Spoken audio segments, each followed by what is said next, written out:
আসসালামু আলাইকুম রহমতুল্লাহ বারাকাত। আমার সকল দিদি ভাইরা, আমি সংক্ষেপে কিছু আছে ইমাম মাহাদি সম্পর্কে কিছু কথা বলবো ইনশাআল্লাহ। কারণ বিগত কয়েকশো বছর মধ্যে অনেক ভণ্ড ইমাম মাহাদি পরিচয় দিয়েছে, নিজেকে নবীর রাসূল পরিচয় দিয়েছে। এরকম অনেক অনেক কাফের জন্ম হয়েছিল, সবগুলো দুনিয়া থেকে বিতাড়িত হয়েছে এবং কিয়ামতের পর আরও কয়েকজন এরকম হবে। আরও কয়েকজন না, আর বেশি না, আর 2-3 থেকে 3 জন এরকম বের হবে, নিজেকে ইমাম মাহাদি দাবি করবে, নবী রাসূল দাবি করবে এরকম। অর্থাৎ ওগুলো মানুষ হবে শয়তান জাহান্নামের কীট, ওগুলো প্রকাশ্য। তো ইমাম মাহাদি নিয়ে কিছু মানুষের যে চিন্তা ভাবনা, অনেক কুমন্ত্রণা, জল্পনা কল্পনা, তার সংক্ষিপ্ত কিছু আমি বর্ণনা দিব আমি ইনশাআল্লাহ। ইমাম মাহাদি আমার মতো আপনার মতো এরকম মানুষই হবে, আমার মতো আপনার মতো মানুষ, তবে তার চরিত্র আমাদের মতো নয়। সংখ্যায় আমি এটা বিস্তারিত বলবো, আমি বলার চেষ্টা করবো ইনশাআল্লাহ। আমার তৌফিক বিল্লাহ, আউযুবিল্লাহি মিনাশ শাইতানির রাজিম বা বিইজনিল্লাহ। ইমাম মাহাদি কেমন হবে? ইমাম মাহাদির চরিত্র কেমন হবে? ইমাম মাহাদির চরিত্র হবে, ইমাম মাহাদির ইমান, আকিদা, তাওহীদ এবং রিসালাতের প্রতি ইমাম মাহাদির ইমান কেমন হবে? ইমাম মাহাদির ইমান, আকিদা, ইমাম মাহাদির চরিত্র হবে আবু বকর, ওমর, ওসমান, আলী রাদিয়াল্লাহু তাআলা আনহুর ইমান, আকিদা, চরিত্র সবাই 4 জনের চরিত্র একত্রিত করে যদি মনে করে বত্তা বানায় মোশাক্কাত করলে যে চরিত্র হবে, ইমাম মাহাদিকে ওই চরিত্র দিয়ে দুনিয়াতে পাঠাবেন আল্লাহ পাক। তো কিছুটা আগে একজনের যে লাশ কবর থেকে উঠে নিয়ে জ্বালিয়ে দেওয়া হয়েছে, নুরা ফাল্লা নাকি, যাকে ইমাম মাহাদি পরিচয় দিচ্ছে, এরকম থেতে ব্যথা চরিত্র হবে না। তাহলে কল্পনা করে দেখেন ওমর আর রাদিয়াল্লাহু চরিত্র কেমন ছিল, আবু বকর সিদ্দিক রাদিয়াল্লাহু তাআলা চরিত্র কেমন ছিল, ওসমান ইবনে আফফান রাদিয়াল্লাহু তাআলা চরিত্র কেমন ছিল, আলী রাদিয়াল্লাহু তাআলা চরিত্র কেমন ছিল, ওটা কল্পনা করে দেখেন। ইমাম মাহাদির চরিত্র ওই সকলের চরিত্রের মোশাক্কেল হবে। ইমাম মাহাদির একজন ইমামে আদল, 100% মিয়া ফিল্মি মিয়া একজন ইমামে আদল হবে, অর্থাৎ একজন পরিপূর্ণ ন্যায় বিচারক হবেন। ন্যায় বিচার কেমন পরিপূর্ণ ন্যায় বিচারক? যেরকম বিচার করার জন্য আল্লাহ পাক কোরআনে নির্দেশ দিয়েছেন, রাসূল হাদিসে বর্ণনা নির্দেশ দিয়েছেন, করে দেখিয়েছেন, ওই রকমই ন্যায় বিচার করার ইমানি জজ বা ইমাম মাহাদির মধ্যে দিয়ে পাঠিয়েবেন আল্লাহ পাক। তো এরকমকে ন্যায় বিচারক শাসক এখন পৃথিবীতে আছে? নাই, এখন নাই।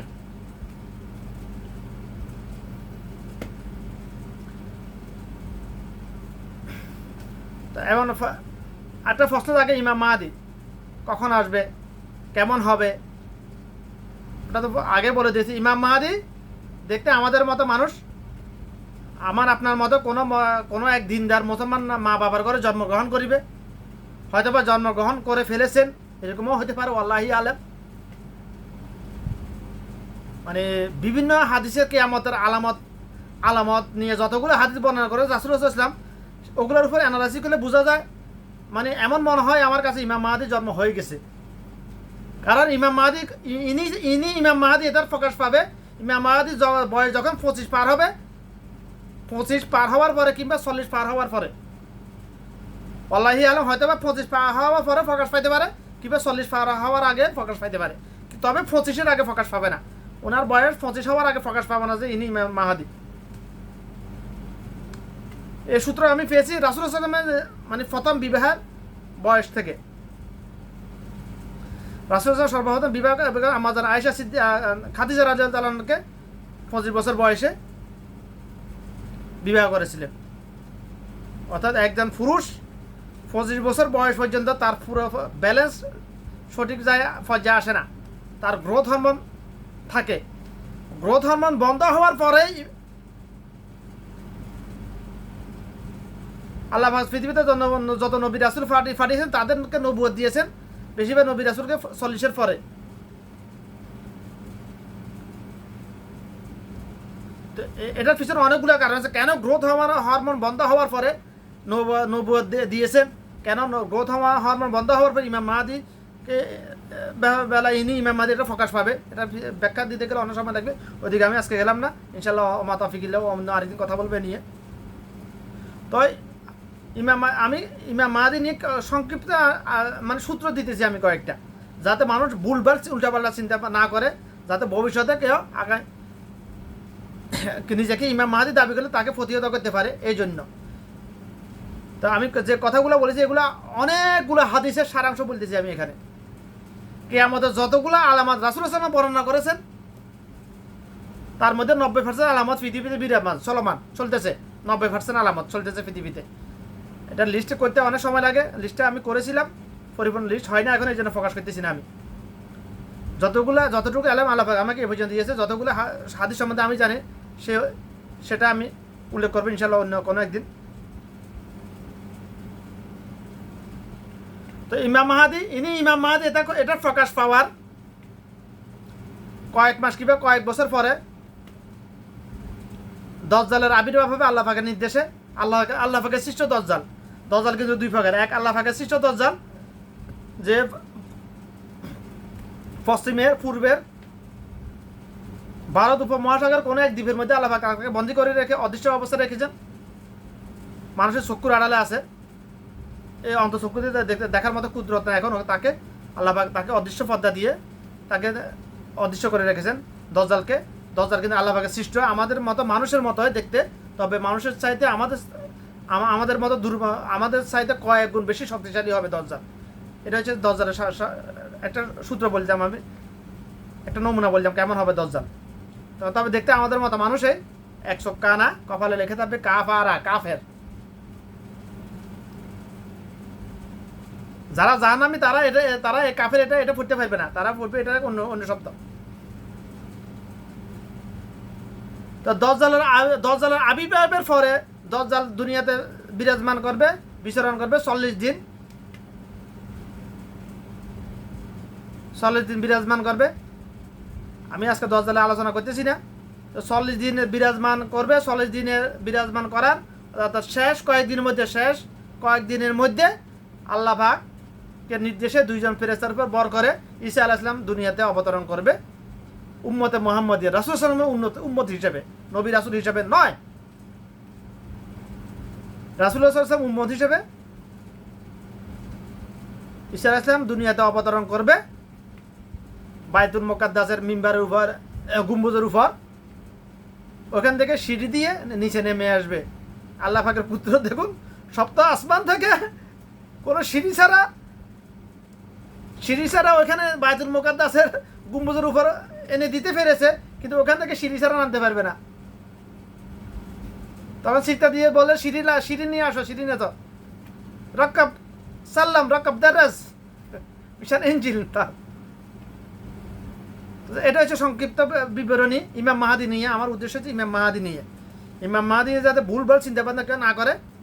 তবে আল্লাহি আলাম সম্ভাবনা বেশি ইমাম মাহাদির জন্ম হয়ে গেছে, কারণ কিয়ামত দুনিয়ার সময় খুবই, দুনিয়া এখন শেষ প্রান্তে আছে, দুনিয়ার সময়কাল খুবই একেবারে শেষ প্রান্তে।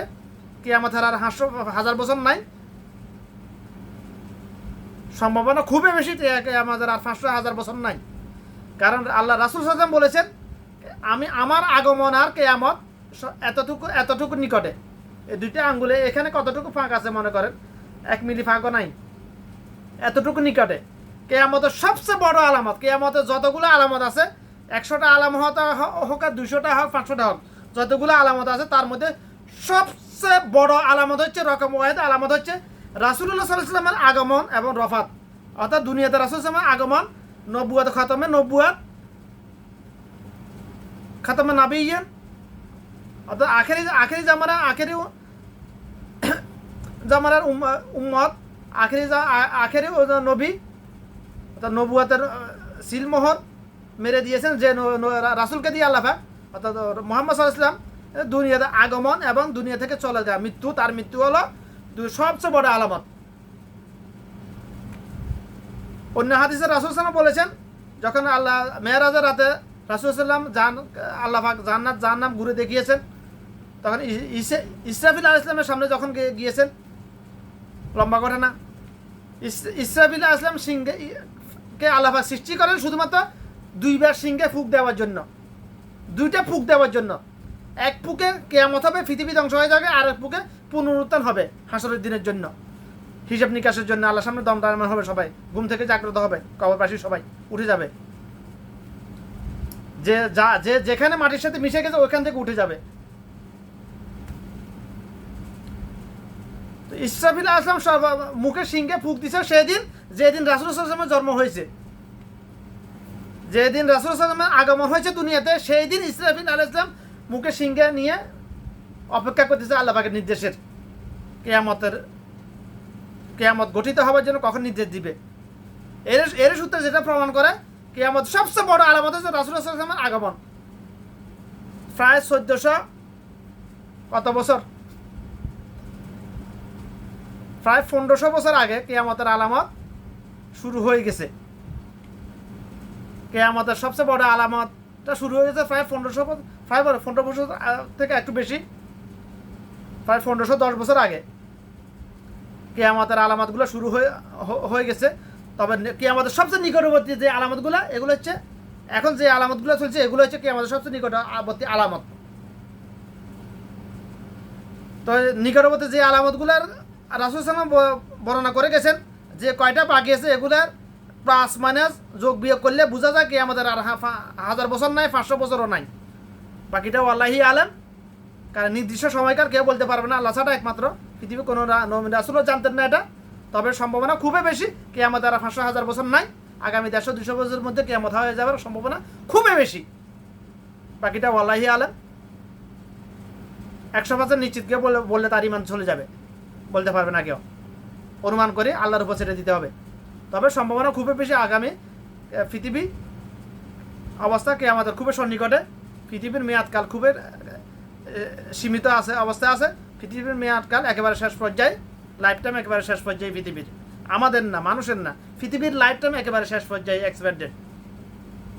একটা ওষুধের যেরকম 2 বছর 4 বছর এক্সপায়ার থাকে, ওই রকমের পৃথিবীর এক্সপায়ার একেবারে শেষ প্রান্তে। এটার প্রমাণ করে কিয়ামতের যে আলামতগুলা রাসূল সাল্লাল্লাহু আলাইহি ওয়াসাল্লাম বর্ণনা করে গেছেন। রাসূল সাল্লাল্লাহু আলাইহি ওয়াসাল্লাম কি গায়েব জানতেন নাকি? নাউজুবিল্লাহ। পৃথিবীর আল্লাহ ব্যতীত কোনো আদম সন্তান গায়েব জানে না। তবে রাসূল সাল্লাল্লাহু আলাইহি ওয়াসাল্লাম কেন এগুলো বলতে পেরেছেন? আল্লাহ পাক রাসূল সাল্লাল্লাহু আলাইহি ওয়াসাল্লাম জানিয়েছেন, এই জন্য বলে গেছেন আমাদের জন্য। আল্লাহ পাক রাসূল সাল্লাল্লাহু আলাইহি ওয়াসাল্লামকে ওহীর মাধ্যমে জানিয়েছেন, এই জন্য রাসূল সাল্লাল্লাহু আলাইহি ওয়াসাল্লাম তার উম্মতের জন্য এগুলো বর্ণনা করে গেছেন। তো আশা করি কথাগুলো বুঝতে পেরেছেন। ফেরকাবাজি করবেন না ইনশাআল্লাহ। ফেরকাবাজি করলে নিজের ক্ষতি করবেন, আমার কেউ কিছু হবে না ইনশাআল্লাহ। আমি কিয়ামতের আলামতের উপর অ্যানালিসিস করে সংক্ষিপ্ত বর্ণনা করেছি। আমি কেমন হবে, কখন হবে, আনুমানিক। আমি 100% কনফার্ম বলি নাই কোনো কিছু। ওয়াল্লাহি আলেম, আল্লাহ ভালো জানে এক্সাক্ট সময় কখন হবে। তো আমার বক্তব্য এখানে শেষ আজকের জন্য ইনশাআল্লাহ। ওমা তৌফিক ইল্লা বিল্লাহ, আউযু বিল্লাহি মিনাশ শাইতানির রাজিম। রাব্বি জিদনি ইলমা। দোয়া করবেন আমাকে, আমি যেন পরিপূর্ণ আলেম হতে পারি, আল্লাহর কালাম জাননেওয়ালা মাননেওয়ালা আলেম হতে পারি ইনশাআল্লাহ। পরিপূর্ণভাবে চেষ্টা চলতেছে, একটু স্লো হইতেছে, কারণ পেটের দায়ে বিদেশে আসছি, কাজ করা লাগে এই জন্য।